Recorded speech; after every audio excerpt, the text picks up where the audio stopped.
Se esse vídeo apareceu para você, é porque essa história vai te emocionar e arrepiar. Então já se inscreve no canal se você gosta desse tipo de história e comenta aí de qual cidade você está assistindo. Tem dias que o silêncio pesa mais que o calor. Hoje é um desses. Acordo às 4:30 da madrugada, como sempre. O galo não canta mais há 3 anos. Morreu de velho. Mas meu corpo conhece a hora. O corpo sabe quando a escuridão começa a amolecer nas bordas do horizonte, quando o ar ainda está fresco e as cigarras descansam. É o único momento do dia em que a fazenda fica realmente quieta. Coloco os pés no chão de cimento frio. A casa é simples: 2 quartos, uma sala, cozinha e banheiro. Construí ela com as próprias mãos há 22 anos, quando ainda acreditava que alguém ia dividir esse teto comigo. As paredes são grossas. O telhado de fibrocimento aguenta qualquer temporal. Mas vazio, tudo fica maior. O café está na mesa desde ontem, reaquecido 3, 4 vezes. O gosto não importa mais. É só um ritual para começar o dia, uma desculpa para sentar na varanda e ver o mundo acordar. Lá fora, o céu vai ganhando aquela cor de ferrugem que só existe aqui no Cerrado de Goiás. As árvores estão secas, galhos retorcidos como ossos quebrados. Falta 2 meses para a chuva chegar. O gado já está de pé, mastigando o capim seco que sobrou da estação passada. São 57 cabeças. Eu sei, porque conto todas as manhãs. É uma mania que peguei depois que os filhos foram embora. Contar as coisas me dá a impressão de que ainda tenho controle sobre alguma coisa. Meu nome é Sebastião, mas faz tanto tempo que alguém me chama pelo nome que às vezes esqueço. Na cidade, quando preciso ir buscar ração ou peças para o trator, sou só o fazendeiro da estrada velha. Um homem de 63 anos, cabelo grisalho, mãos calejadas, que fala pouco e evita os olhares. A rotina é sempre a mesma. Verifico o bebedouro, conserto o que quebrou durante a noite, cuido das cercas. O sol castiga desde cedo e a poeira gruda na pele misturada com suor. O cheiro da terra seca entra pelas narinas e vira parte da gente. O trator deu problema ontem, alguma coisa no motor. Vou ter que ir na cidade amanhã. Não gosto de sair da fazenda. As pessoas fazem barulho demais, falam rápido demais, vivem correndo para lugares que talvez nem saibam direito onde ficam. Prefiro o ritmo lento do campo, onde cada coisa tem seu tempo e seu lugar. Mas às vezes, no meio da tarde, quando o calor aperta e não tem um pássaro cantando, quando o vento para e até as folhas ficam imóveis, me pego pensando no que sobrou da minha vida. 20 anos casado, 2 filhos que foram para São Paulo atrás de futuro, uma esposa que morreu de câncer há 5 anos. Restou eu, 57 cabeças de gado, e esse silêncio que machuca mais que qualquer ferimento. O fim de tarde era silencioso demais. O som das cigarras cortava o ar parado, a poeira vermelha grudava no suor e o coração seguia no compasso da solidão. Precisava ir buscar as ferramentas que deixei perto da vala de esgoto que corre do lado da estrada. Era ali que tentava consertar a bomba d'água que não funcionava direito. Mas hoje tinha algo diferente no ar. Um cheiro estranho rasgou a rotina. Não era cheiro de terra molhada, nem de bicho morto. Era mais pesado, mais doce e podre ao mesmo tempo. O cheiro da morte, misturado com podridão. Ao me aproximar da vala de esgoto, a cena parecia impossível. A água preta corria devagar, coberta por espuma gordurosa, restos de comida e ratos correndo pelas margens. E então, entre o lixo, surgiu algo que gelou o sangue. Um corpo boiando de lado, os braços moles, a cabeça quase submersa.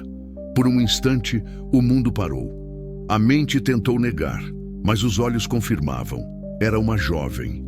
E quando o olhar desceu pelo vestido rasgado e colado ao corpo, veio o golpe final. O ventre inchado denunciava que ali não era apenas uma vida em risco. Eram 2. Sem pensar, as botas mergulharam na lama imunda. Os braços fortes puxaram o corpo para fora, depositando-o sobre a grama rala da beira da estrada. O rosto pálido, os lábios arroxeados, os ferimentos espalhados. Parecia tarde demais, mas ao aproximar o ouvido da boca, um sopro frágil de ar trouxe esperança. Ainda havia vida, e naquele instante soube que Deus estava me provando. O coração disparou. Se seguisse adiante e fingisse que nada vira, aquela mãe e aquela criança morreriam esquecidas no esgoto. Mas ao carregar nos braços aquele corpo febril e leve demais, percebi que não estava apenas salvando alguém, estava sendo chamado para salvar também a mim mesmo. Corri para casa. Cada passo era uma oração silenciosa. A poeira subia atrás, o vento seco cortava o rosto e cada movimento arrancava um gemido fraco daquele corpo quase sem vida. O medo de perder aquela vida que mal conhecia apertava mais que qualquer fardo já vivido. Ao chegar, as paredes simples ganharam novo sentido. O quarto, fechado há anos, agora recebia uma presença inesperada. Algumas gotas de água nos lábios ressecados arrancaram o primeiro sinal de resposta. Um gemido baixo, um fio de consciência. E foi aí que entendi. A solidão da fazenda havia acabado. O silêncio que por tanto tempo esmagara agora carregava um segredo, um mistério que podia mudar tudo. Mas como alguém fora parar ali? Teria sido jogada? Ou estaria fugindo de algo ainda pior? Ao puxar aquela jovem do esgoto, não estava apenas salvando duas vidas. Estava puxando também um destino que mudaria o rumo de toda a minha existência para sempre. Ela não acordou naquela primeira noite, nem na segunda. Fiquei sentado na cadeira de madeira ao lado da cama, observando o peito subir e descer num ritmo irregular, como se a vida tivesse medo de voltar. 3 dias se passaram, até que os olhos dela se abriram pela primeira vez. Eram castanhos, grandes demais para o rosto magro, e carregavam um medo que eu conhecia bem. O medo de quem não espera bondade de ninguém. Quando me viu, tentou se levantar rápido demais. O corpo fraco não obedeceu e ela caiu de volta no travesseiro, as mãos instintivamente protegendo a barriga. Foi aí que percebi. Ela sabia que estava grávida e sabia que alguém a havia querido morta por causa disso. Calma, murmurei, mantendo distância. Você está segura aqui? Mas ela não acreditou. Os olhos corriam pela parede procurando uma saída. Tremiam. Todo o corpo tremia, mesmo com o calor que fazia dentro de casa. Febre, talvez. Ou só medo mesmo. Meu nome é Sebastião, continuei devagar. Encontrei você na vala da estrada. Você quase não consegui te tirar de lá.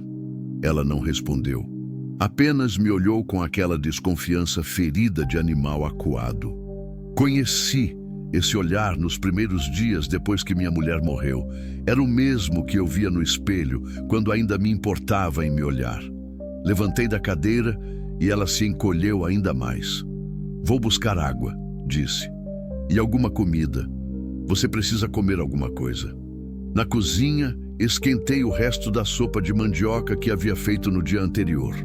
Cortei o pão em pedaços pequenos, molhei no leite morno. Comida de doente, igual minha mãe fazia quando eu era criança e tinha febre. Engraçado como a gente lembra dessas coisas quando precisa cuidar de alguém. Quando voltei, ela estava tentando se sentar na cama. O vestido rasgado mal cobria o corpo e pude ver as marcas roxas nos braços, no pescoço. Marcas de mãos. Alguém havia machucado ela e machucado feio. Aqui, ofereci a tigela. Tenta comer um pouco. Ela olhou para a comida como se fosse veneno. As mãos tremiam tanto que não conseguia segurar a colher. Sentei na beira da cama devagar e estirei o braço para ajudar. Não! A voz saiu rouca, quebrada. Era a primeira palavra que ela dizia desde que acordou. Parei no ar, a mão no meio do caminho. Entendi. Qualquer movimento brusco, qualquer gesto que ela não esperasse, trazia de volta o que tinha acontecido com ela. Conheci gente assim na cidade. mulheres que vinham buscar ajuda na delegacia, mas nunca falavam tudo o que tinha acontecido. Nunca falavam os nomes. "Tá bom", disse, pondo a tigela na mesinha de cabeceira. "Quando você quiser, tá aqui." Me levantei e fui para a janela. Lá fora, o sol estava se pondo atrás dos morros, pintando o céu de laranja e vermelho. As cigarras começavam o seu coro noturno, aquele som que sempre me fez companhia nas noites solitárias. Agora tinha alguém para dividir esse som comigo, mesmo que fosse alguém que ainda não confiava em mim. "Como você se chama?" perguntei sem me virar. Silêncio. "Não precisa me contar nada que não quiser", continuei, "mas um nome. Seria bom ter um nome para te chamar." Escutei um movimento atrás de mim.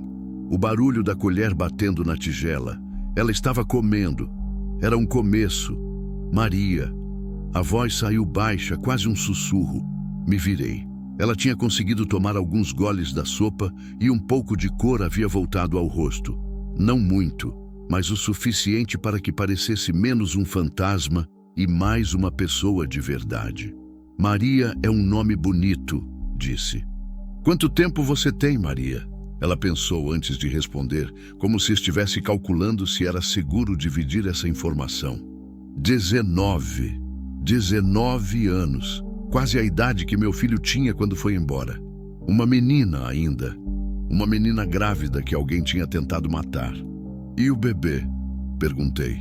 A mão dela foi automaticamente para a barriga, num gesto protetor que me lembrou de como minha esposa fazia quando estava grávida dos meninos. 6 meses, disse. Talvez 7. Não sei ao certo. Não sabia ao certo. Isso me dizia muito sobre como tinha sido a vida dela nos últimos tempos. Gente que tem médico, que tem família, que tem um lugar no mundo, sabe exatamente de quantos meses está grávida. Gente que vive na margem, gente que sobrevive como pode, perde a conta dos dias. "Você precisa ver um médico", disse. "Depois do que passou, você e o bebê precisam ser examinados." O medo voltou aos olhos dela imediatamente. "Não", disse, firme. "Nada de médico. Nada de hospital. Maria, não!" A voz saiu mais alta, quase um grito. Ela tentou se levantar de novo, agitada. "Eles vão me encontrar. Se eu for no hospital, eles vão saber onde eu tô." Eles, não ele, eles. Mais de uma pessoa estava atrás dela. Isso complicava tudo. Me aproximei devagar, as mãos levantadas para mostrar que não ia fazer nada brusco. "Tá bem", disse. "Nada de médico por enquanto. Mas você precisa descansar, se alimentar direito. O bebê precisa que você fique forte." Ela assentiu, mas ainda estava tensa, pronta para correr a qualquer momento. Como um animal selvagem que aceita comida da sua mão, mas não baixa a guarda. Peguei a tigela vazia. Ela havia comido quase tudo. Era um bom sinal. "Vou te deixar descansar", disse. "Se precisar de alguma coisa durante a noite, é só me chamar. Durmo no quarto do lado." Já estava na porta quando ela falou de novo. "Por que você fez isso?" Me virei. Ela estava me olhando com curiosidade genuína, como se realmente não conseguisse entender por que alguém tiraria uma estranha de uma vala de esgoto e cuidaria dela. "Fez o quê?" "Me salvou, me trouxe para sua casa." "Por quê?" Era uma pergunta simples, mas a resposta não era. "Por que mesmo?" Porque um homem de 63 anos, que havia se acostumado com a solidão, que evitava se envolver na vida dos outros, arriscaria tudo por uma desconhecida? "Não sei", respondi, e era verdade. Acho que às vezes a gente faz as coisas porque precisa fazer, não porque pensou direito, mas porque é o que tem que ser feito. Ela ficou me olhando por um tempo longo, como se estivesse tentando decifrar se eu era uma ameaça ou não. Finalmente, assentiu. "Obrigada", disse tão baixo que quase não escutei. Apaguei a luz e fechei a porta. No meu quarto deitei vestido mesmo, por cima da colcha. Queria ficar alerta caso ela precisasse de mim durante a noite, ou caso tentasse fugir. Lá fora, uma coruja piou no escuro. Som que sempre me deu arrepio, mesmo sendo criado no campo. Dizem que é anúncio de morte. Mas essa noite, pela primeira vez em anos, não me senti sozinho o suficiente para acreditar em superstições. Tinha alguém vivo na casa. Alguém que dependia de mim. Alguém que, talvez, pudesse dar um novo sentido àqueles dias iguais que se arrastavam sem propósito. Fechei os olhos e, pela primeira vez em muito tempo, consegui dormir sem pensar na solidão que me esmagava todas as noites. Maria estava aqui. Maria estava viva. E comigo ela estaria segura. Pelo menos era o que eu queria acreditar. Uma semana se passou antes que Maria saísse do quarto por conta própria. Eu estava na cozinha fritando ovos no almoço quando escutei os passos descalços no corredor. Passos hesitantes, como de quem testa o chão antes de pisar. Me virei devagar, sem fazer movimentos bruscos. Já tinha aprendido que qualquer coisa inesperada a fazia recuar feito bicho assustado. Ela apareceu na porta da cozinha, segurando na parede. Estava usando uma das minhas camisas velhas. Tinha dado para ela no segundo dia, quando percebi que o vestido rasgado mal cobria o corpo. A camisa ficava enorme nela, mas pelo menos era limpa e não tinha furos. "Bom dia", disse, mantendo a voz baixa. Ela acenou com a cabeça. Ainda não falava muito, mas pelo menos não corria mais quando eu entrava no quarto. Era progresso. "Quer sentar aqui na mesa?", ofereci. "Tô fazendo almoço." Maria olhou para a mesa de madeira como se fosse um território desconhecido. Depois de um tempo, se aproximou e se sentou na ponta da cadeira, pronta para levantar a qualquer momento. As mãos ficaram no colo, protegendo instintivamente a barriga que já começava a aparecer mais por baixo da camisa folgada. Coloquei um prato na frente dela, ovos fritos, arroz, feijão e um pedaço de carne seca que tinha posto de molho desde cedo. Comida simples, mas era o que eu sabia fazer. Ela comeu devagar, ainda desconfiada, mas comeu tudo. O bebê precisava de força e ela estava entendendo isso. "Sebastião", ela disse de repente, me pegando de surpresa. Era a primeira vez que falava meu nome. "Sim? Onde? Onde a gente tá exatamente?" Percebi que ela não fazia ideia de onde estava. Quando a encontrei, ela podia ter vindo de qualquer lugar, da cidade, de outra fazenda, de outro estado até. A vala de esgoto corria ao longo da estrada velha, que ligava 3 cidades pequenas. "Estamos numa fazenda em Goiás", expliquei, "perto de Piranhas. Você lembra de onde veio?" Ela balançou a cabeça, mas vi nos olhos que estava mentindo.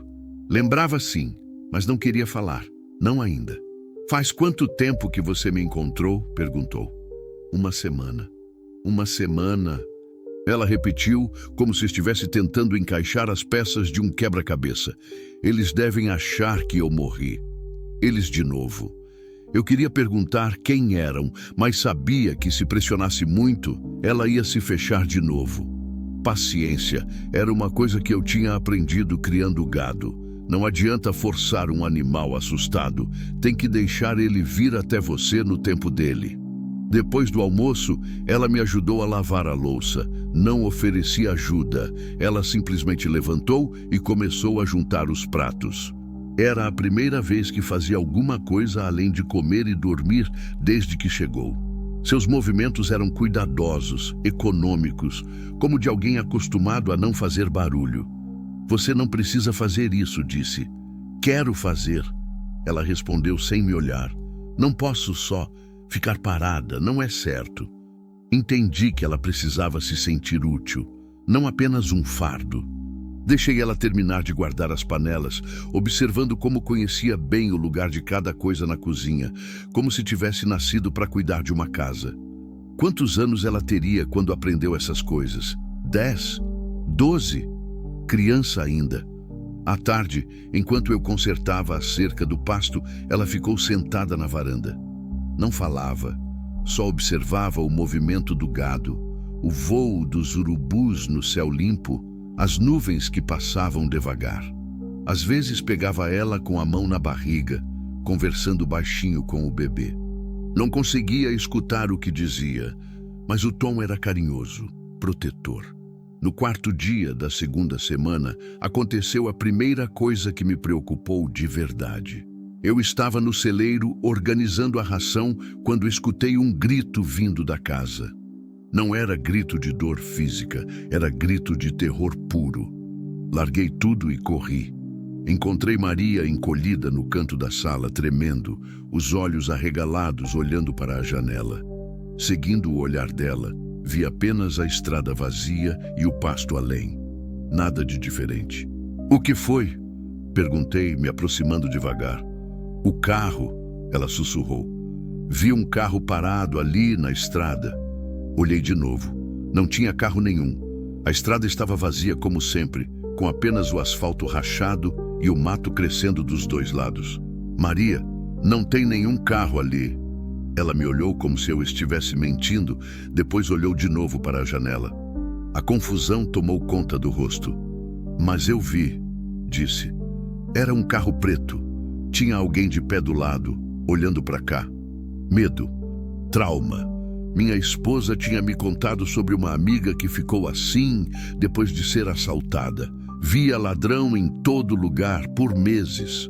O cérebro de Maria estava criando ameaças onde não existiam, porque as ameaças reais tinham sido grandes demais para processar.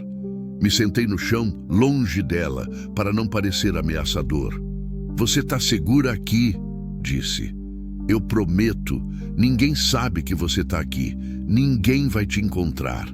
"Como você pode ter certeza?", ela perguntou, a voz trêmula. "Porque essa fazenda é o fim do mundo. A estrada mal passa um carro por dia, e quando passa, eu vejo de longe. Vizinho mais próximo mora a 5 quilômetros daqui. Se alguém viesse procurar você, eu saberia muito antes de chegarem perto." Isso pareceu acalmar ela um pouco. Se afastou da parede e voltou a respirar normalmente. "Eles mataram ele", disse de repente, tão baixo que quase não escutei. "Quem?" "O pai do bebê. Mataram na minha frente." O sangue gelou nas minhas veias. Maria não estava olhando para mim. Estava olhando para algum lugar no passado, revivendo algo que ninguém deveria ter que viver. Não foi acidente, não foi briga. Foi execução. Fizeram questão que eu visse. "Por quê?", perguntei, embora parte de mim não quisesse saber a resposta. "Para me ensinar o que acontece com quem não obedece", ela disse, a voz ficando mais firme, mais amarga. "Para me mostrar que não tinha para onde correr." "Mas você correu mesmo assim." Ela assentiu, uma lágrima escorrendo pelo rosto. "Quando descobriram que eu estava grávida, disseram que iam me matar também. Mas antes, iam esperar o bebê nascer, iam vender." Meu estômago embrulhou. Vender. Uma criança. Sabia que essas coisas existiam, mas sempre pareciam histórias distantes, de outro mundo. Não de uma menina sentada na minha sala, carregando uma vida no ventre. "Então fugi", continuou. "De madrugada. Peguei o que pude e saí correndo. Eles vieram atrás, óbvio. Me pegaram na estrada, perto da cidade. Bateram muito. Disseram que iam me jogar no esgoto como castigo, para eu aprender a não desobedecer. Mas eles acharam que você morreu." "Acho que sim. Me jogaram e foram embora. Achei que ia morrer mesmo. A água estava gelada, eu não conseguia respirar direito. Tinha perdido muito sangue." Ela parou de falar e ficou olhando para as próprias mãos. Mãos pequenas, magras, mas que tinham lutado pela vida do filho. "Como você conseguiu sobreviver tanto tempo na água?" "Não sei. Lembro de umas coisas, outras não. Lembro que tentei sair várias vezes, mas estava muito fraca. Lembro do frio, do cheiro ruim, de pensar no bebê e tentar não desistir." Maria levantou a cabeça e me olhou nos olhos pela primeira vez desde que começou a contar a história. "Eles vão continuar procurando", disse. "Mesmo achando que eu morri, vão procurar o corpo. E quando não encontrarem..." Não precisava terminar a frase. Eu entendia. Gente que mata um homem na frente da namorada grávida e depois tenta afogar ela num esgoto não desiste fácil. Iam voltar. Talvez não hoje, talvez não amanhã, mas iam voltar. Quem são eles? Perguntei. Maria hesitou. Vi que estava pesando se podia confiar em mim com essa informação. Informação que podia me colocar em perigo também. Gente perigosa, disse finalmente. Gente que tem dinheiro, poder, que tem policiais no bolso, que faz o que quer e ninguém encosta. Isso explicava por que ela não queria ir para o hospital, porque tinha medo até de médico. Se eles tinham contatos na polícia, tinham contatos em outros lugares também. Uma menina grávida dando entrada num hospital seria fácil de rastrear. E agora? Perguntou. O que a gente faz? A gente. Ela disse. A gente. Pela primeira vez desde que chegou, Maria estava me incluindo nos planos dela, admitindo que precisávamos um do outro. Agora, disse, me levantando e estendendo a mão para ajudar ela a se levantar também. Agora a gente cuida de você e do bebê, um dia de cada vez, e quando chegar a hora, a gente vê o que fazer. Ela pegou minha mão. A primeira vez que me tocou voluntariamente desde que chegou. A pele era áspera, calejada, mãos de quem trabalhou pesado desde criança. Mas o aperto era firme, decidido. Obrigada, Sebastião, disse, por me deixar ficar, por não me entregar. Não vou entregar você para ninguém, prometi. Essa é minha palavra. E naquele momento, olhando para aquela menina que tinha sobrevivido a coisas que eu nem conseguia imaginar, entendi que minha vida quieta, isolada e previsível havia acabado. Dali para frente, cada dia seria uma escolha entre fazer o que era seguro e fazer o que era certo. Escolhi o que era certo e sabia que, custasse o que custasse, não ia me arrepender. 3 semanas depois do nosso primeiro diálogo verdadeiro, Maria já caminhava pela fazenda como se fosse dona do lugar. Não de um jeito invasivo. Ela ainda pedia licença para tudo, ainda falava baixo, ainda sobressaltava com barulhos inesperados. Mas tinha começado a cuidar das galinhas, a regar as plantas da horta que minha esposa tinha plantado e que eu deixei morrer de descuido. Tinha vida de novo naquelas coisas. O bebê estava crescendo. A barriga ficava mais redonda a cada dia. E ela já não conseguia usar minhas camisas. Tivemos que improvisar com uns vestidos velhos que achei guardados no armário, roupas que foram da minha falecida. Maria não perguntou de quem eram, e eu não ofereci explicação. Algumas coisas eram grandes demais para serem ditas em voz alta. Foi numa quinta-feira que tudo começou a desandar. Eu estava consertando o telhado do galinheiro quando escutei o som que me gelou o sangue. Motor de carro subindo devagar pela estrada de terra. Motor potente, bem cuidado. Não era o ronco cansado dos carros velhos dos vizinhos, nem a batida irregular das caminhonetes dos vaqueiros da região. Era motor de carro caro, carro de cidade. Desci da escada rápido, procurando Maria com os olhos. Ela estava na horta, de costas para a estrada, colhendo tomates para o almoço. Não tinha visto ainda. Maria! Chamei, tentando não soar desesperado. Entra para dentro, agora! Ela se virou, viu minha expressão e não fez perguntas. Largou os tomates e correu para casa. Eu a segui trancando a porta por dentro, coisa que nunca fazia durante o dia. Fica no quarto dos fundos, sussurrei, e não faz barulho, nenhum barulho. O carro parou na frente do portão. Pela fresta da janela, consegui ver uma caminhonete preta, vidros escuros, placa que não consegui ler daqui. 2 homens desceram. Um alto, magro, vestindo camisa social mesmo com o calor. Outro mais baixo, gordo, suando na camiseta. Os 2 tinham a postura de quem estava acostumado a intimidar pessoas. Respirei fundo e saí pela porta da frente, fechando ela atrás de mim com toda a naturalidade que consegui juntar. Se eles estavam ali, era melhor parecer que eu não tinha nada a esconder. Boa tarde, disse, parando na varanda. O magro sorriu, mas era um sorriso sem calor, um sorriso de negócios. Boa tarde, seu... Sebastião Silva. Seu Sebastião. Ele se aproximou do portão, mas não pediu para entrar. Meu nome é Carlos. Este aqui é o Beto. Estamos procurando uma pessoa que pode ter passado por aqui. Procurando? Vocês são da polícia? O gordo riu, um som desagradável.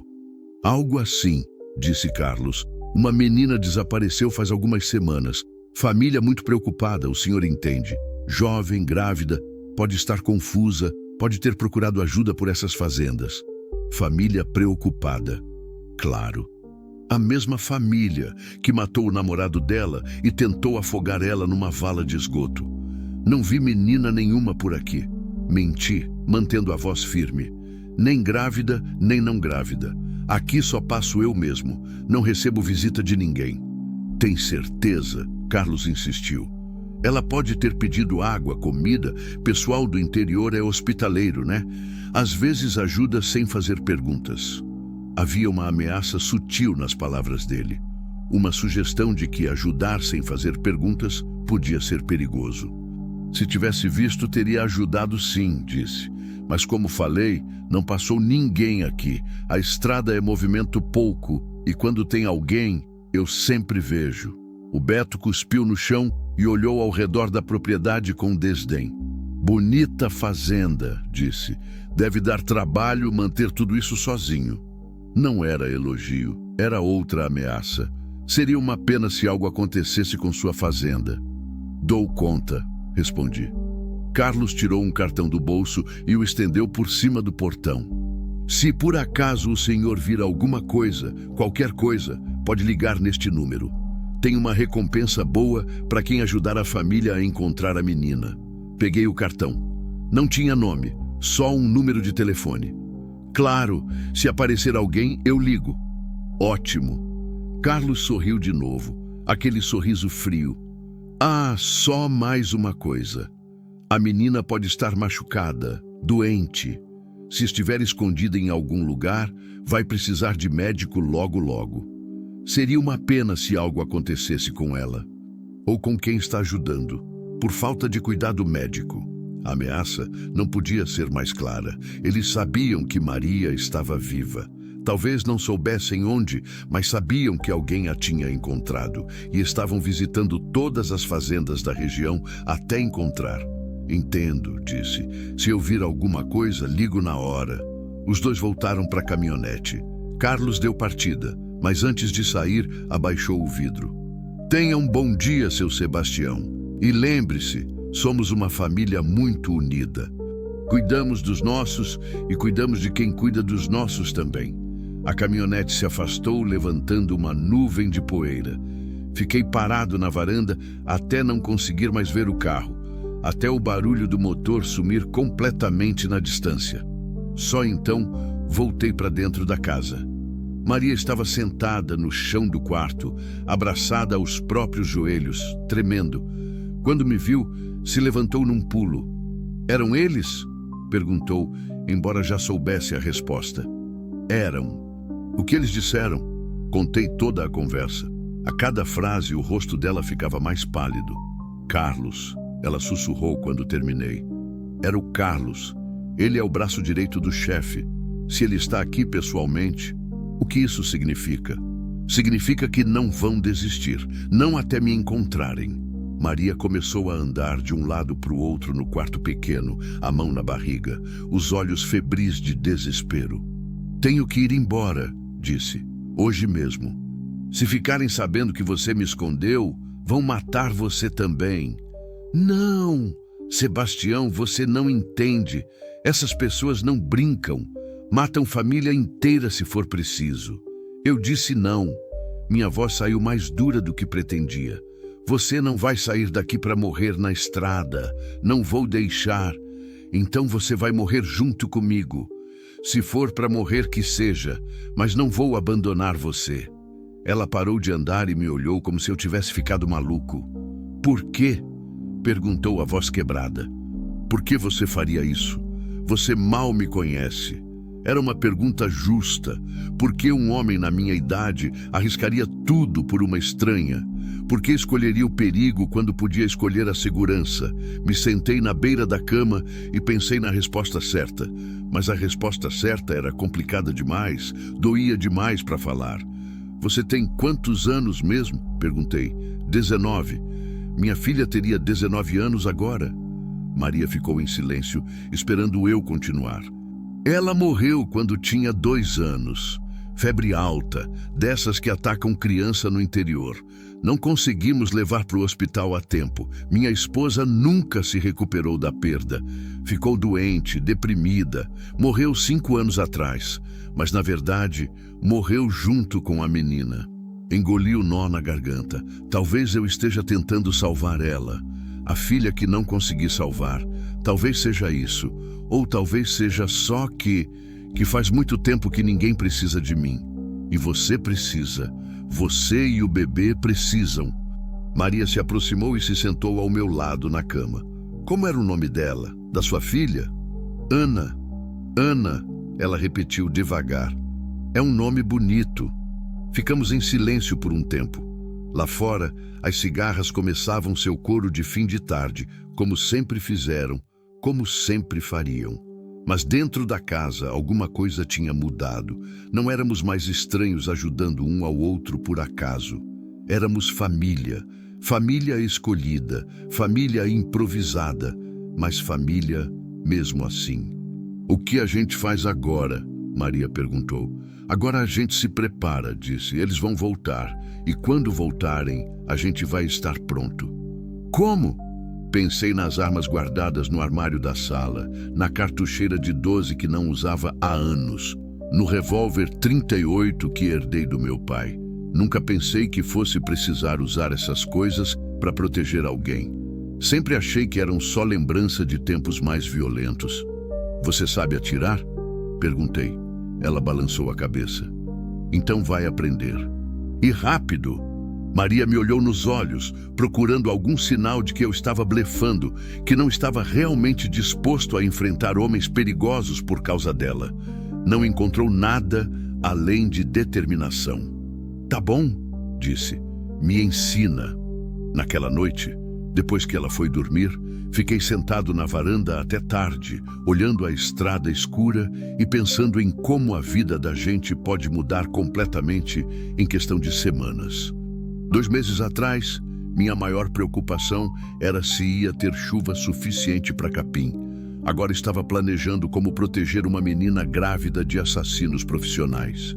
Mas não me arrependi nem por um segundo da decisão de salvar Maria. Pela primeira vez em anos, sentia que minha vida tinha propósito. Pela primeira vez, desde que Ana e minha esposa morreram, tinha algo pelo que valia a pena lutar. E ia lutar. Custasse o que custasse, ia proteger Maria e o bebê. Mesmo que isso significasse morrer tentando. As lições de tiro começaram no dia seguinte, antes do sol nascer. Levei Maria para o fundo da propriedade, longe da estrada, onde o som não ia carregar muito longe. Peguei o revólver 38 do meu pai, arma velha mas confiável, e uma caixa de munição que estava guardada desde sempre no armário. Primeira coisa, disse, segurando a arma com cuidado, é perder o medo dela. Arma não é bicho, não vai te morder se você souber usar direito. Maria olhava para o revólver como se fosse uma cobra venenosa. Nunca segurei uma dessas coisas, disse. Nem precisava ter segurado. Mas a vida mudou, né? Passei 2 horas ensinando o básico, como segurar, como mirar, como apertar o gatilho sem tremer a mão. Ela era inteligente, aprendia rápido, mas quando chegou a hora do primeiro tiro, as mãos tremiam tanto que quase deixou a arma cair. Tenta de novo, disse. O bebê precisa que você seja forte. Foi essa frase que funcionou.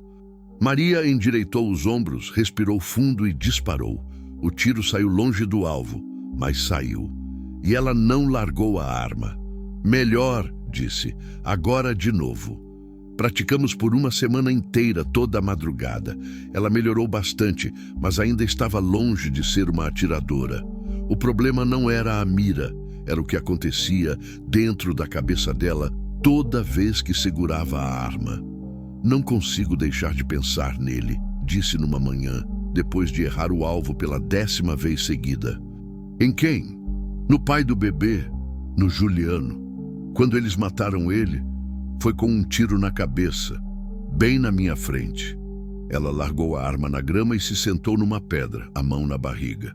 Eles fizeram questão que eu visse.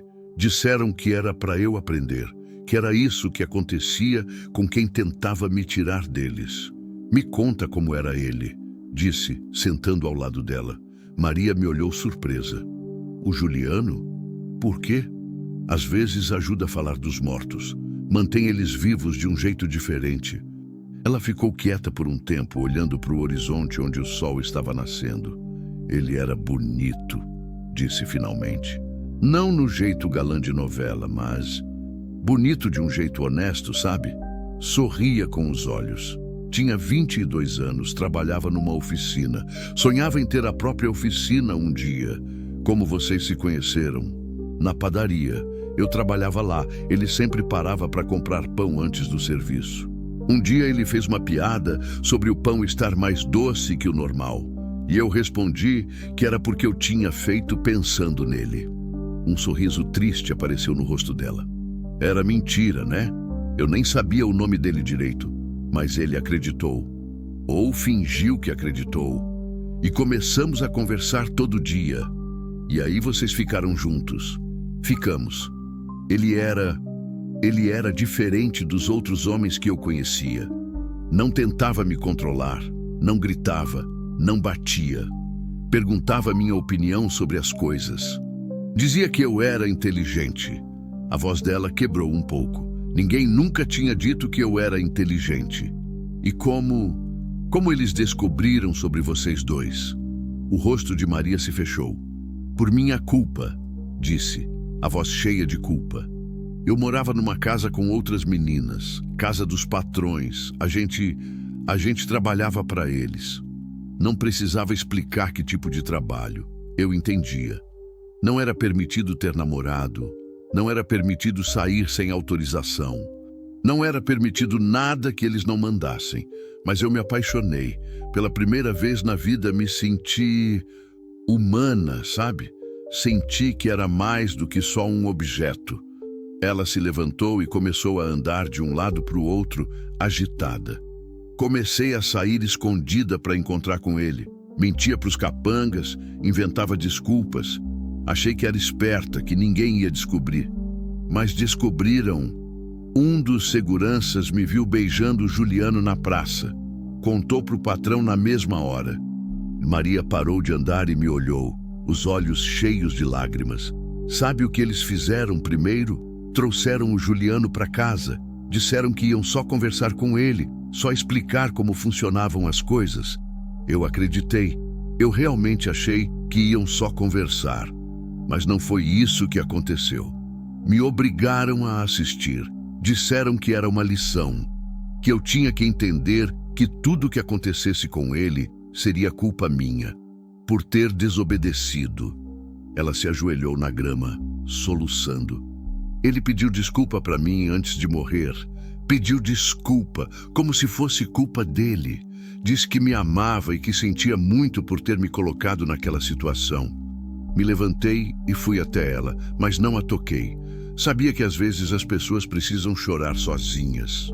E depois? Perguntei baixinho. Depois me trancaram num quarto por 2 semanas, sem comida direito, sem banho, apanhando todo dia, para me quebrar, sabe? Para eu não tentar fugir de novo. Mas foi quando descobriram que você estava grávida. Sim, eu nem sabia ainda. Foi o médico deles que descobriu. Quando contaram para o patrão, ele ficou interessado. Disse que uma criança valia muito dinheiro no mercado certo. O estômago me revirou. Mercado certo. Criança. As palavras não deviam existir na mesma frase. Foi quando decidi que tinha que fugir. Não importava se eles me matassem tentando. Não ia deixar eles fazerem isso com meu filho. E por isso você está aqui. E por isso eu estou aqui. Ela limpou as lágrimas com as costas da mão. E por isso preciso aprender a atirar. Porque se eles me encontrarem de novo, não vai ter conversa. Não vai ter segunda chance. Maria se levantou e pegou o revólver de volta. Me ensina direito, Sebastião. Me ensina a matar se for preciso. O tom da voz dela tinha mudado. Não era mais a menina assustada que eu tinha tirado da vala. Era uma mulher que tinha perdido tudo e estava disposta a tudo para proteger o que restou. Passamos o resto da manhã treinando. Desta vez, ela acertou o alvo 3 vezes em 10 tentativas. Era progresso. Mas à tarde, enquanto ela descansava, fiquei pensando na história que tinha me contado, na culpa que ela carregava pela morte do Juliano, na vida que tinha vivido antes de conhecer ele, uma vida sem escolhas, sem liberdade, sem dignidade. Quantas Marias existiam pelo Brasil? Quantas meninas eram tratadas como propriedade, controladas por homens que se achavam donos de suas vidas? E quantos homens como eu passavam anos vivendo suas vidas pequenas e seguras, sem saber que tipo de horror acontecia bem perto, nas cidades vizinhas?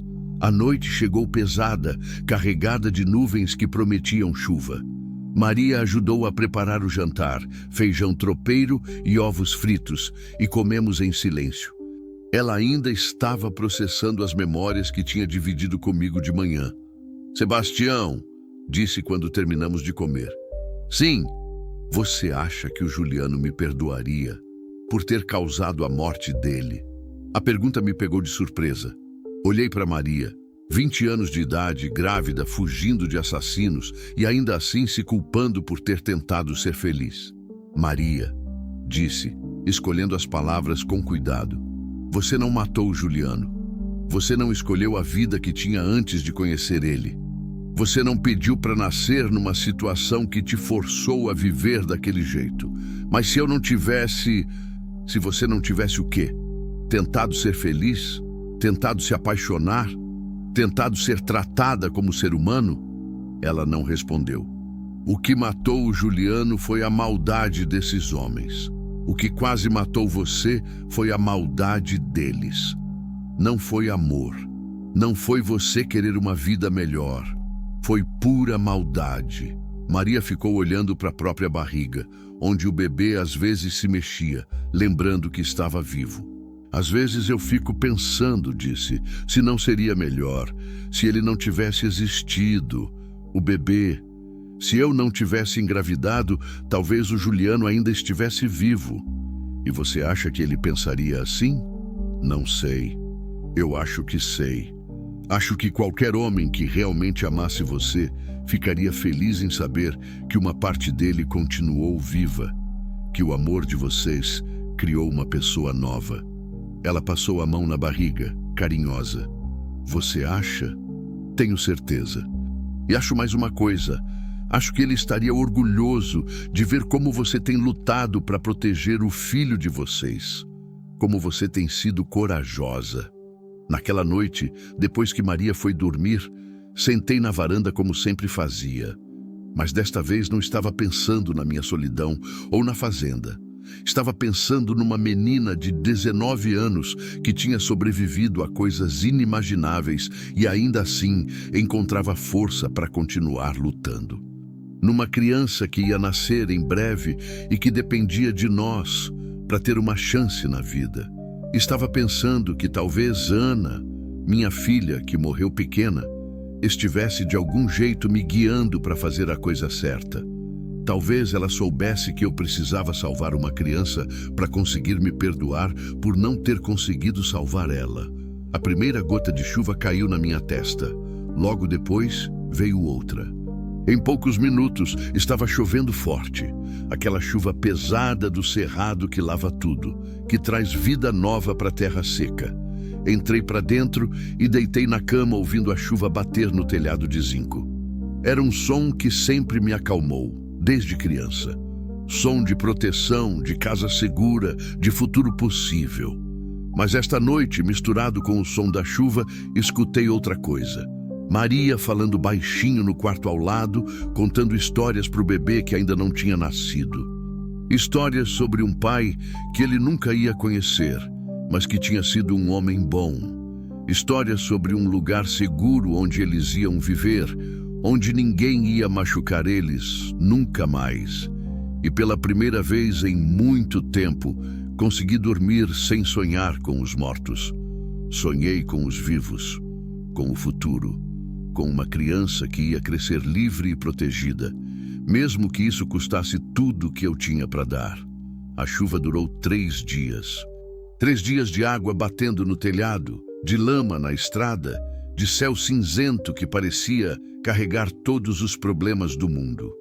No terceiro dia, quando finalmente parou, o silêncio que ficou era diferente, pesado, como se alguma coisa terrível estivesse por vir. Maria sentiu também. Acordou inquieta, andando pela casa sem conseguir ficar parada. O bebê estava se mexendo muito, ela disse, como se também sentisse a tensão no ar.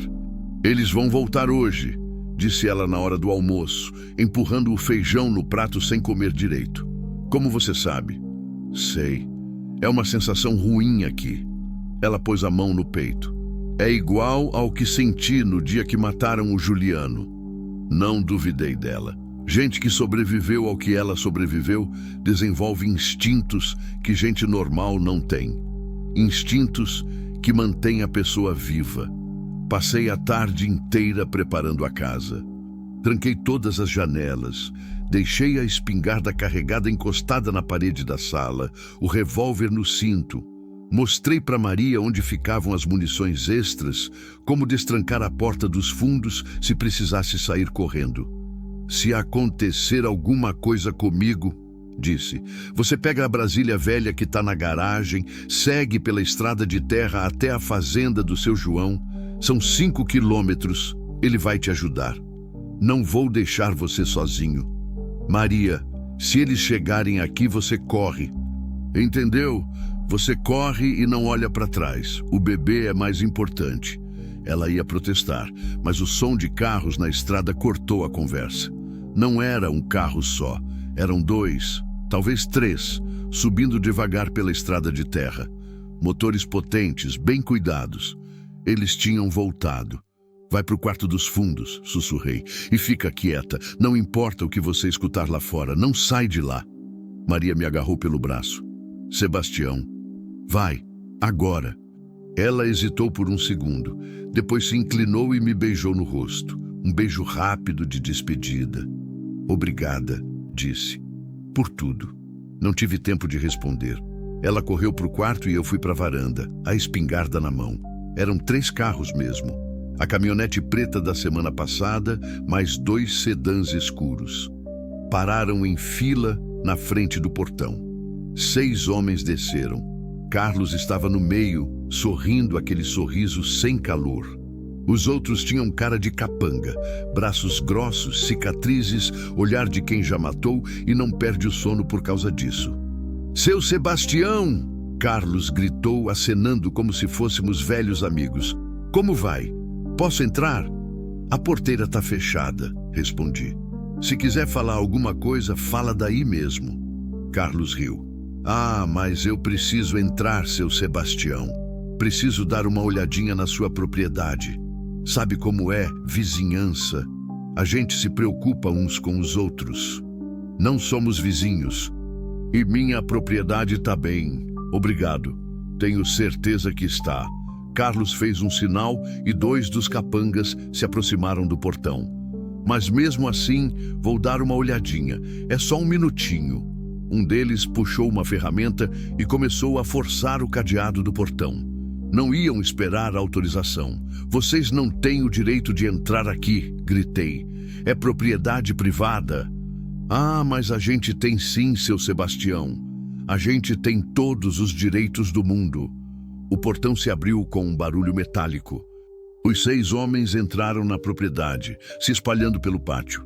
Carlos vinha na frente, as mãos nos bolsos, tranquilo como se estivesse visitando a casa da mãe. Bonita fazenda mesmo, disse olhando ao redor. Deve ser solitária, né? Longe de tudo, longe de todo mundo. Uma pessoa podia desaparecer aqui e ninguém ia nem notar. Apontei a espingarda para ele. Chega, vocês falaram o que tinham que falar, agora saem da minha propriedade. Carlos levantou as mãos, mas continuou sorrindo. Calma, seu Sebastião, não precisa de violência. A gente só quer encontrar nossa menina. Sabemos que ela está aqui. Não tem menina nenhuma aqui. Tem sim. Carlos tirou um celular do bolso e mostrou uma foto. Era Maria, mais nova, sorrindo para a câmera. Ela se chama Maria, 19 anos, grávida. Nossa família está muito preocupada com ela. Nunca vi essa pessoa na vida. Que pena, seu Sebastião, porque eu sei que ela está aqui. Sabe como eu sei? Carlos acenou para um dos capangas que abriu a porta do sedã. De dentro do carro saiu um cachorro grande, mistura de pastor alemão, um cão de caça. O Rex aqui tem um nariz muito bom, disse Carlos, fazendo carinho na cabeça do animal. Trouxemos uma roupinha da Maria da última vez que estivemos aqui. O Rex farejou o cheiro dela pela propriedade inteira. Meu sangue gelou. Claro que eles tinham pensado nisso. Por isso demoraram uma semana para voltar. Estavam organizando uma busca profissional. Então vamos fazer assim, Carlos continuou. O senhor entrega a menina. A gente vai embora em paz e ninguém se machuca. Todo mundo ganha. E se eu não entregar? O sorriso de Carlos sumiu. Se não entregar, a gente procura ela mesmo assim. E quando encontrar, e vai encontrar, vai ser muito pior. Para o senhor, para ela e para o bebê. Um dos capangas se aproximou da casa. O cão começou a farejar o ar, agitado. Ela está aqui, disse o homem. O bicho está doido. Carlos assentiu. Última chance, seu Sebastião. Chama ela aqui fora, a gente leva ela embora e o senhor continua sua vida sossegado. Olhei para aqueles homens, 6 contra 1, armados, profissionais. Tinham cão de caça, sabiam exatamente onde ela estava, tinham toda a vantagem do mundo. Mas tinham também uma coisa que eu não tinha, pressa. Tá bom, disse, abaixando a espingarda. Ela tá aqui, mas deixa eu falar com ela primeiro. Explicar a situação. Ela tá grávida, tá frágil, não pode levar susto. Carlos sorriu de novo. Claro, seu Sebastião, o senhor é um homem sensato. Entrei na casa devagar, o coração batendo tão forte que tinha certeza de que todos podiam escutar. No corredor, fiz o que esperavam que eu fizesse. Fui na direção do quarto dos fundos. Mas na metade do caminho, quando estava fora da vista deles, corri para o meu quarto. Peguei a caixa de cartuchos, enfiei os bolsos, carreguei o revólver 38 que estava na mesinha. Se ia morrer, pelo menos ia levar algum junto. No quarto dos fundos, Maria estava encolhida atrás da cama, o revólver que eu tinha dado para ela tremendo na mão. Eles sabem que você está aqui, sussurrei. Trouxeram um cachorro. O rosto dela ficou branco. O que a gente faz? Olhei pela janela pequena do quarto. Dava para o fundo da propriedade onde começava o pasto. Se a gente conseguisse chegar até lá, tinha chance de se esconder no mato até eles desistirem. Mas para isso, a gente tinha que sair da casa, e eles estavam esperando lá fora. Escuta bem, disse, pegando as mãos dela. Daqui a pouco eu vou sair lá fora e falar que você não quer vir. Eles vão ficar bravos, talvez tentem entrar na casa para te procurar. E aí? E aí você sai pela janela dos fundos e corre para o pasto. Tem uma cerca caída lá no final, do lado da mata. Se esconde lá e espera eles irem embora. E você? Eu vou segurá-los aqui o máximo que conseguir. Maria balançou a cabeça. Não vou deixar você morrer por minha causa. Maria, escuta. Você é nova. Tem uma vida inteira pela frente. Tem um filho para criar. Eu sou um velho sozinho que não faz falta para ninguém. Faz falta para mim. A frase me atingiu como um soco no peito. Fazia tanto tempo que alguém dizia que eu fazia falta. Seu Sebastião. A voz de Carlos ecoou lá de fora. Tá demorando aí dentro. Vai, disse beijando a testa dela. Vai e não volta, seja lá o que acontecer, não volta. Saí do quarto e caminhei até a porta da frente. Carlos estava no pé da varanda, impaciente. Os outros tinham se espalhado ao redor da casa. E então, ele perguntou. Ela não quer sair, tá com medo, Disse que prefere morrer aqui a ir com vocês. Carlos suspirou, teatral. Que pena, realmente uma pena. Fez um sinal e os capangas começaram a se aproximar da casa. Bom, então vamos ter que buscá-la. Foi quando escutei o ruído que me gelou o sangue. O barulho da janela dos fundos se abrindo. Maria estava saindo, como combinado, mas o som foi alto demais no silêncio tenso. O cão começou a latir, puxando a corrente na direção dos fundos da casa. Aí está ela! Gritou um dos capangas. Tá fugindo pelos fundos! 2 homens correram contornando a casa. Carlos olhou para mim com raiva. Muito esperto, seu Sebastião, mas não esperto o suficiente. Não tive escolha. Levantei a espingarda e atirei. O tiro pegou Carlos no ombro, jogando ele para trás. Ele gritou de dor e raiva e os outros capangas apontaram as armas para mim. Mata esse filho da puta! Carlos berrou, segurando o ombro sangrando. Os tiros começaram a voar. Me joguei no chão atrás da mureta da varanda, pedaços de concreto voando ao redor da minha cabeça. Carreguei a espingarda de novo e disparei na direção de um dos atiradores. Errei, mas ele se abaixou, me dando alguns segundos para pensar. Lá atrás da casa, escutei mais tiros e um grito feminino. Maria. Algo se quebrou dentro de mim. Levantei da proteção, ignorando as balas que passavam perto, e corri para os fundos da casa. Um dos capangas tentou me barrar. Acertei ele no peito com um tiro do revólver a queima-roupa. Contornei a casa correndo. No pasto, vi a cena que mudou tudo. Maria caída na grama, uma mancha vermelha se espalhando no vestido. Um dos capangas apontando a arma para ela, pronto para dar o tiro final. Não pensei, só agi. Atirei nele pelas costas. O homem caiu para frente, a arma voando longe. Me ajoelhei do lado de Maria. Ela estava pálida, perdendo sangue rápido, mas viva. O bebê, ela sussurrou. Sebastião, o bebê. Coloquei a mão na barriga dela. Ainda sentia movimento.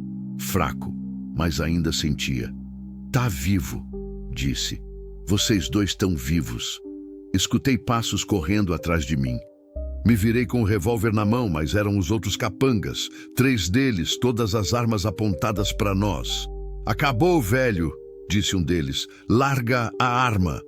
Olhei para Maria, depois para eles. Não tinha mais munição suficiente. Não tinha mais tempo. Não tinha mais nada além de uma escolha final. Não, disse, e apontei o revólver para eles. Os tiros vieram ao mesmo tempo. Senti o impacto, a dor explodindo no peito, nas pernas. Caí ao lado de Maria na grama molhada de chuva e sangue. Mas antes de cair, vi uma coisa que mudou tudo. Carlos cambaleando na direção da gente, segurando o ombro ferido, uma pistola na mão boa. Vocês 2 vão morrer aqui, ele disse ofegante, e vão morrer devagar. Apontou a arma para a barriga de Maria. Primeiro o bebê, depois vocês. Foi quando escutei o som mais bonito do mundo. Sirenes. Sirenes se aproximando pela estrada cada vez mais altas. Carlos também escutou. Olhou para o rumo da estrada, depois para nós, calculando o tempo.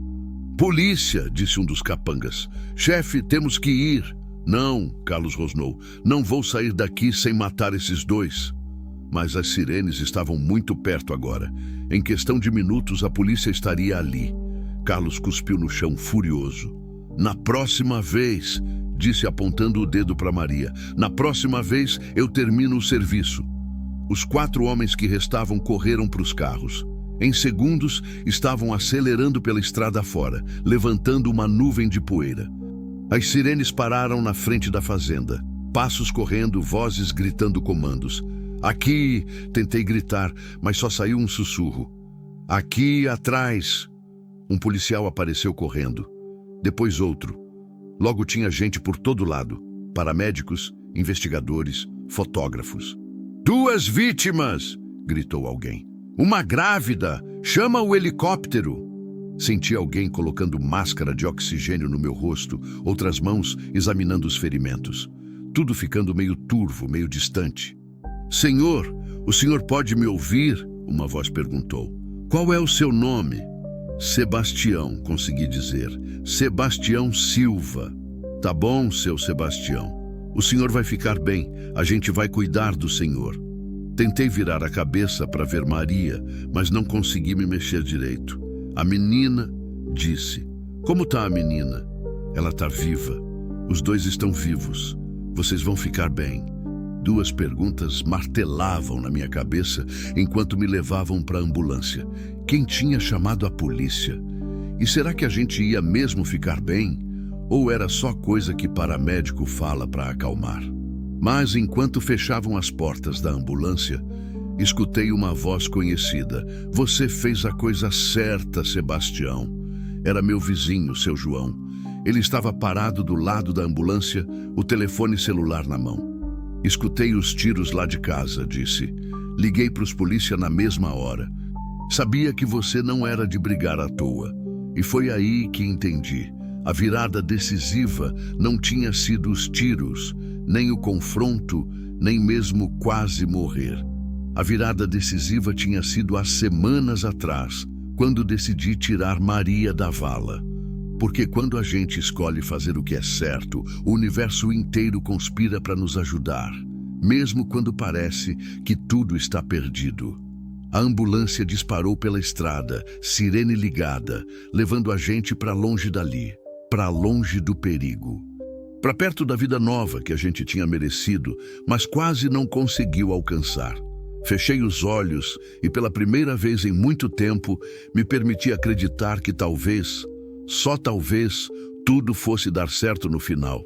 Acordei no hospital 3 dias depois, com uma dor no peito que parecia que alguém tinha enfiado uma faca bem fundo e esquecido lá. Tubos saindo do meu braço, máquinas bipando do lado da cama, cheiro de desinfetante que fazia minha cabeça doer. A primeira coisa que pensei foi em Maria. Tentei me sentar, mas uma dor lancinante me jogou de volta no travesseiro. Uma enfermeira apareceu do nada, daquele jeito que a enfermeira tem de surgir quando a gente menos espera. Calma aí, seu Sebastião, disse ela, ajustando os tubos. O senhor levou 3 tiros. Precisa ficar quieto se quiser se recuperar direito. A menina... Consegui falar, a voz saindo rouca. A Maria, como ela tá? A enfermeira hesitou, e isso me apavorou. Ela tá bem, disse finalmente. Mas o quê? Teve complicações. O tiro pegou perto da barriga. Tiveram que fazer cesárea de emergência. Meu coração parou. O bebê tá vivo. Pequeno, prematuro, mas vivo. Tá na UTI neonatal. Respirei fundo, tentando processar a informação. Vivo. Os dois estavam vivos. Posso ver ela? Amanhã, talvez, se o senhor ficar quietinho e se comportar. No dia seguinte, me levaram numa cadeira de rodas para o quarto dela. Maria estava acordada, mas parecia ainda mais magra que antes.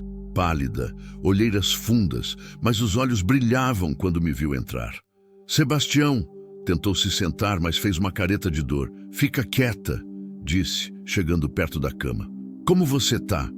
Viva, ela respondeu, sorrindo pela primeira vez em semanas. Nós dois estamos vivos. Eu sei. A enfermeira me contou sobre o bebê. Posso ver ele? Ainda não deixam. Tá pequeno demais, precisa ficar na incubadora. Mas... Ela pegou minha mão. Mas os médicos disseram que ele vai ficar bem, que é forte. Igual a mãe, disse. Ficamos em silêncio por um tempo só se olhando. 2 sobreviventes de uma guerra que a gente nunca pediu para lutar. Sebastião, ela disse finalmente, você quase morreu por minha causa. Não foi por sua causa, foi porque era a coisa certa a fazer. E agora? O que vai acontecer agora? Era uma pergunta justa. Carlos e os homens dele tinham escapado. Estavam sendo procurados pela polícia, mas gente com o tipo de conexões que eles tinham sabia como desaparecer quando precisava. Maria ainda não estava segura, talvez nunca estivesse completamente. Agora a gente se recupera, disse, e depois a gente vê. Mas eu já sabia o que tinha que ser feito. Tinha pensado nisso durante os 3 dias que passei dormindo com remédio na veia. 2 semanas depois, quando me deram alta, voltei para a fazenda só para pegar algumas coisas. A casa estava lacrada pela polícia, local de crime, mas o delegado me deixou entrar para buscar documentos e roupas. A sala ainda tinha marcas de bala nas paredes. O piso da varanda estava manchado de sangue.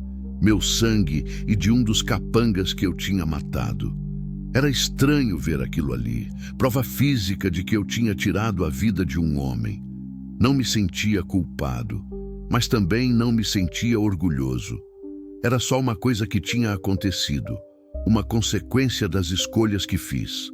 Peguei as escrituras da fazenda, certidões de nascimento, as fotos da minha família, deixei o resto. Não ia voltar para aquela casa. Não podia voltar. Na cidade, aluguei um apartamento pequeno perto do hospital. 2 quartos, um banheiro, cozinha minúscula. Nada parecido com a vida que eu tinha na fazenda, mas era o que a gente precisava agora.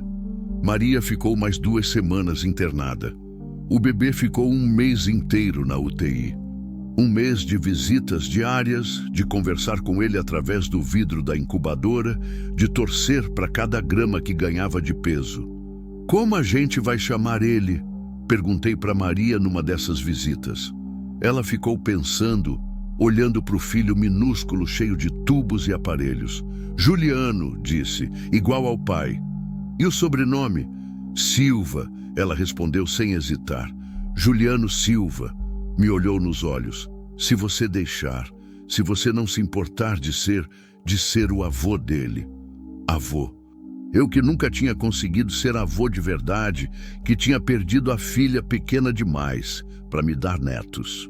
Seria uma honra, disse. Quando finalmente levamos Juliano para casa, para o apartamento pequeno que virou nosso lar, ele pesava 4,5 quilos e berrava com força de gente grande. Maria não soltou ele 1 segundo durante o trajeto. Tá nervosa? Perguntei. Apavorada, ela confessou. E se eu não souber cuidar direito? E se eu fizer alguma coisa errada? Você vai saber. Mãe sempre sabe. Era verdade. Nos primeiros dias, parecia que ela tinha nascido para aquilo. Acordava de madrugada antes mesmo do bebê chorar, como se tivesse um radar interno. Trocava fralda, dava banho, fazia ele dormir com uma naturalidade que me impressionava.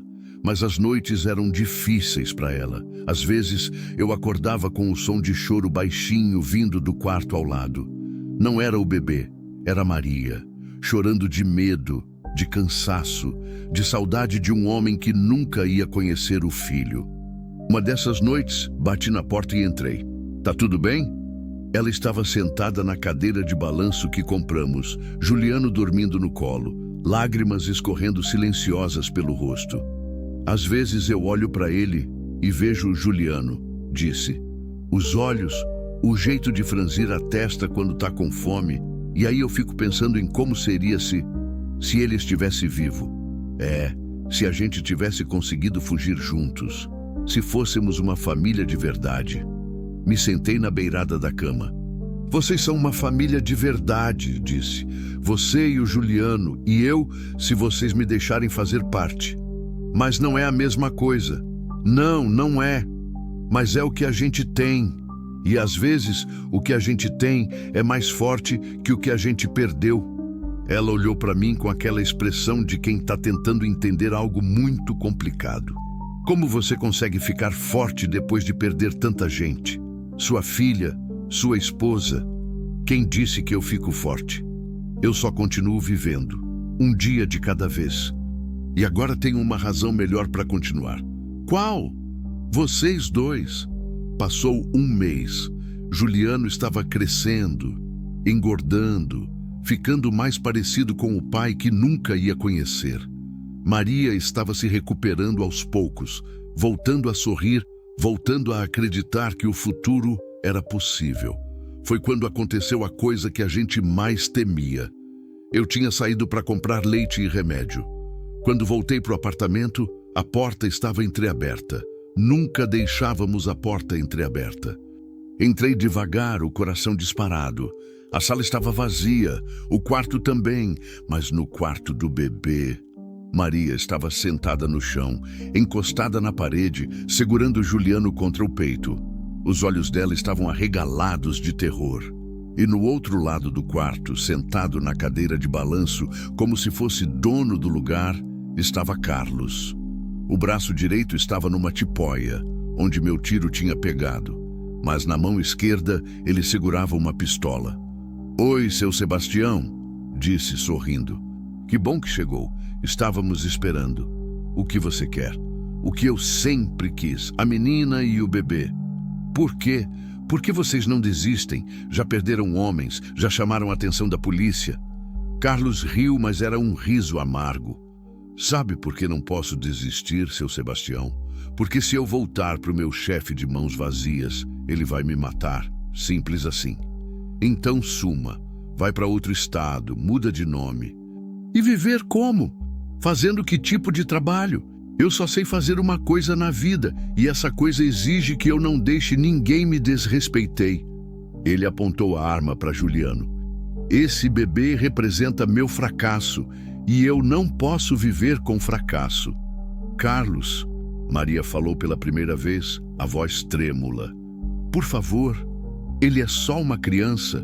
Não tem culpa de nada." "Não, não tem. Mas vai pagar mesmo assim, igual o pai pagou." Foi aí que percebi. Carlos não estava ali só para terminar o serviço. Estava ali para se vingar. A humilhação de ter perdido homens, de ter levado tiro, de ter que fugir da polícia, tudo isso tinha virado ódio pessoal. "Tem uma coisa que vocês não sabem", ele continuou. "O chefe já não quer mais o bebê. Passou tempo demais, muita confusão, muito risco. Agora ele só quer que vocês morram para ninguém mais pensar em desobedecer. Então mata só a mim", disse. "Deixa eles em paz." "Não, não, não. Onde é que já se viu? A menina foi a que começou tudo isso. O bebê é a prova do crime dela. Vocês todos vão morrer." Carlos se levantou da cadeira, ainda apontando a arma. "Mas primeiro, vou fazer igual fizemos com o namoradinho dela. Vou fazer vocês assistirem." Apontou a pistola para mim. "Você primeiro, velho, por ter se metido onde não devia." Foi quando escutei o barulho que mudou tudo. Sirenes. De novo. Carlos também escutou. O rosto dele se contorceu de raiva. "Filho da puta, você chamou a polícia de novo." "Não chamei não. Nem tive tempo." Mas as sirenes estavam ficando mais altas, mais próximas. Carlos olhou para a janela, calculando o tempo. Depois olhou para nós três.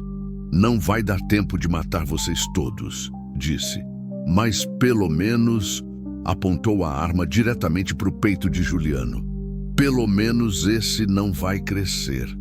Não pensei. Pulei na frente do bebê na mesma hora que Carlos apertou o gatilho. O tiro me pegou no ombro, me jogando de lado. Caí em cima de Maria e Juliano, protegendo os dois com meu corpo. Carlos apontou de novo, mas dessa vez as sirenes estavam na porta do prédio. Passos correndo na escada. Vozes gritando comandos. "Polícia! Todo mundo no chão!" Carlos olhou para a porta, depois para nós. Tomou uma decisão rápida. Apontou a arma para a própria cabeça. "Se eu não posso ter vocês", disse, "pelo menos não vou dar o prazer para a polícia." "Não faz isso", gritei. "Não precisa ser assim." Mas ele já tinha decidido. Sorriu uma última vez. "Tchau, Maria, nos vemos no inferno." E apertou o gatilho. O tiro ecoou no quarto pequeno. Carlos caiu para trás, a cadeira de balanço virando com ele. Segundos depois, a porta se escancarou e policiais entraram correndo, armas em punho. "Aqui!" gritei. "Aqui! A gente está bem!"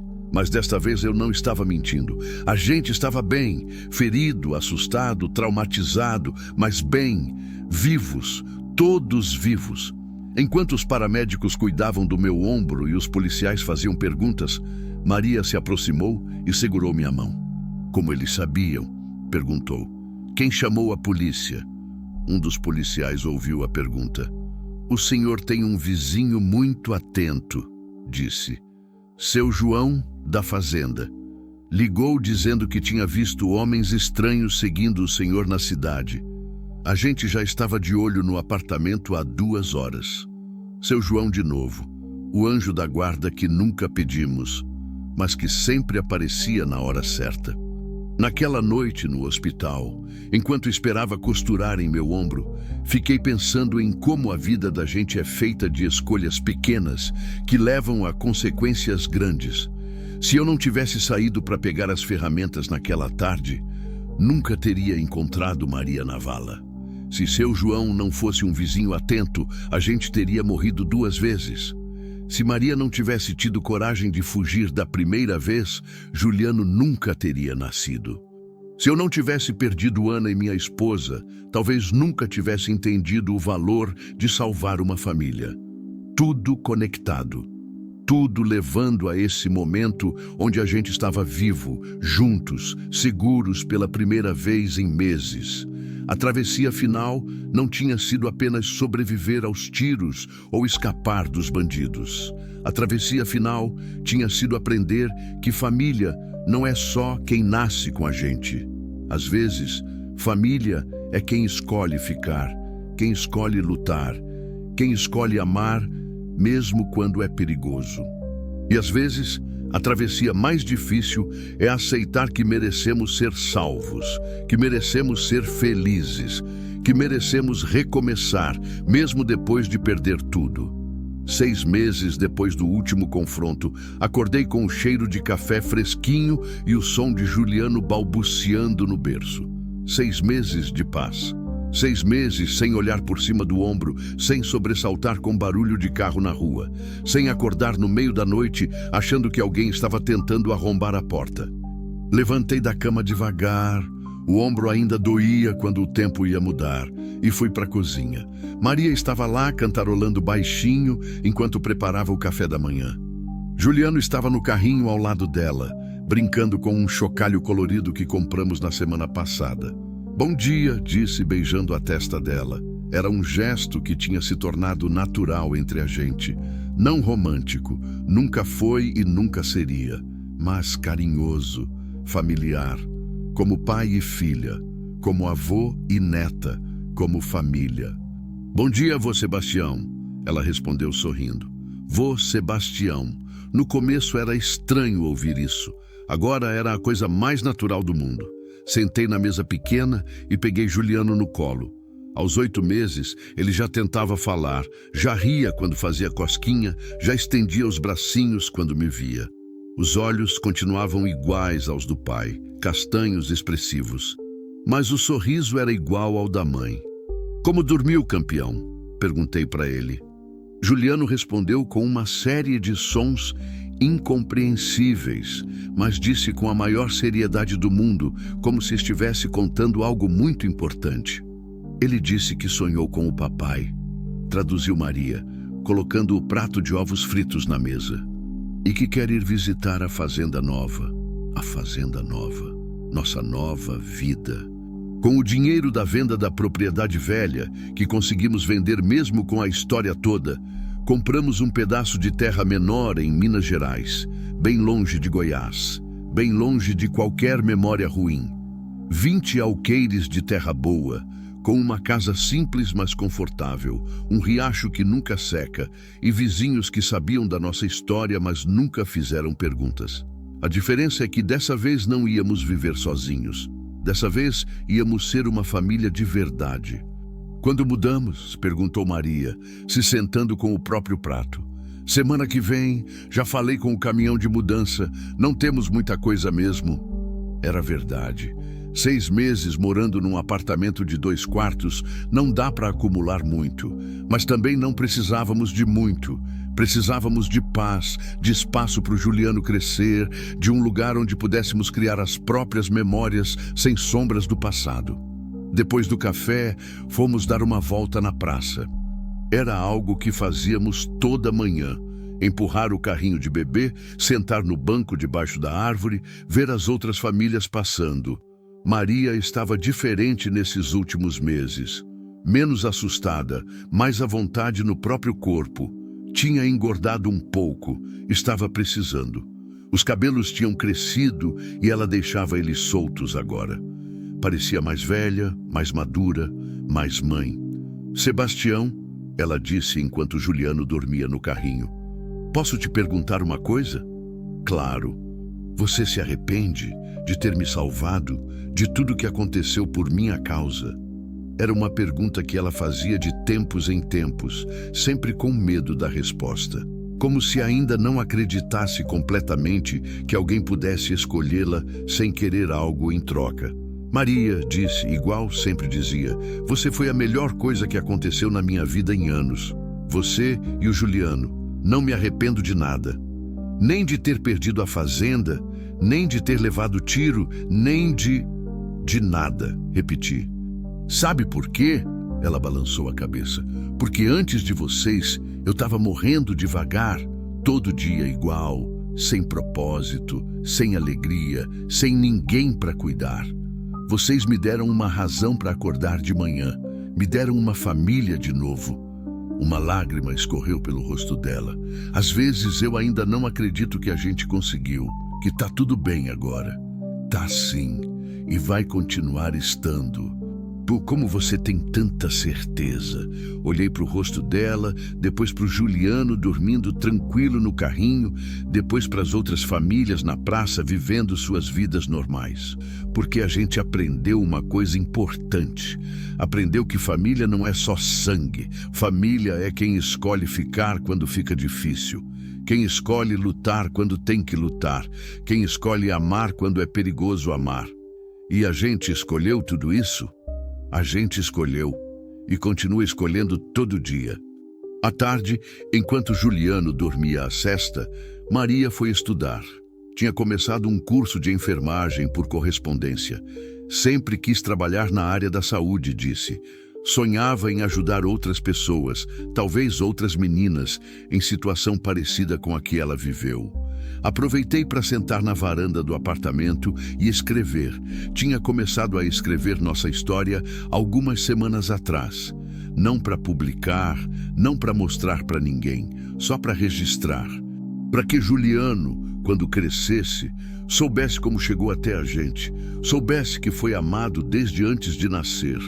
Estava escrevendo sobre o dia que encontrei Maria na vala, quando o telefone tocou. Era o delegado que cuidou do nosso caso. Seu Sebastião, tenho uma notícia boa.